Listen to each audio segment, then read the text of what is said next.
My name is Juma, and this is a story I wish I had never lived to tell. It is the story of my childhood friend, Baraka, and the betrayal that changed the course of many lives in Ndemu Village forever. Ndemu was a quiet place, nestled between rolling green hills and the great river. Life in our village was simple. We tilled the land, fished in the river, and gathered under the old baobab tree for evening tales. The elders guided us, and respect was the foundation of our existence. Baraka and I grew up as brothers. He was the son of Mzikitojo, a respected elder, while I was the son of Mama Amina, the village healer. We did everything together, hunting small game, helping our mothers at the farms, and dreaming of a future where we would become leaders of our people. But fate had other plans. The chief, Mzikombo, owned vast lands by the river where the soil was fertile. His wealth was unmatched, and he ruled wisely. One evening, under the dim glow of the setting sun, Mzikombo gathered the elders to announce a significant decision.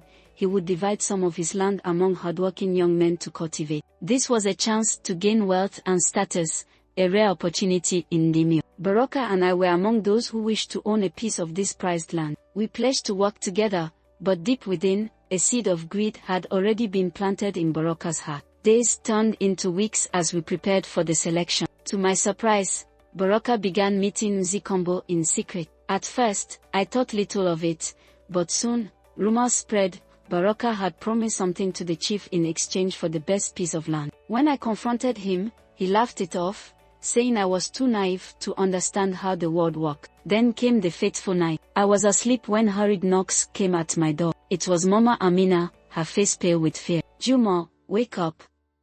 The village guards are coming," she whispered. Confused, I stumbled out, only to be seized by two armed men. They accused me of stealing from Mzikombo's storehouse. I pleaded innocence, but the chief himself arrived, his voice stern. "We found your knife near the stolen sacks of millet, Juma. You have dishonored your family." I was speechless. My knife. I had lost it days ago.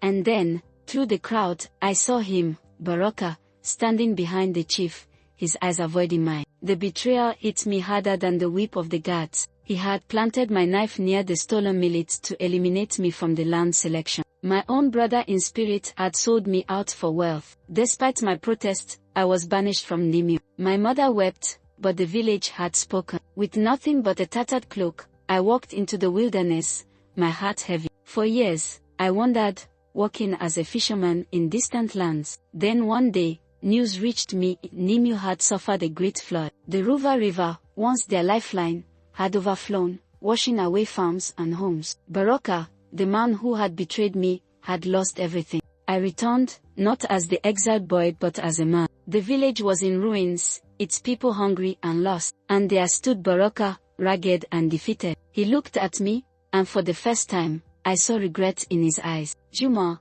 I raised my hand. "No words, Baraka. Let us rebuild what is left." And so, despite the betrayal, we worked together again. Not as friends, for that trust was forever shattered, but as men who understood that fate had its own justice. In the end, Ndemu stood again, but the lesson remained: trust, once broken, can never be whole again.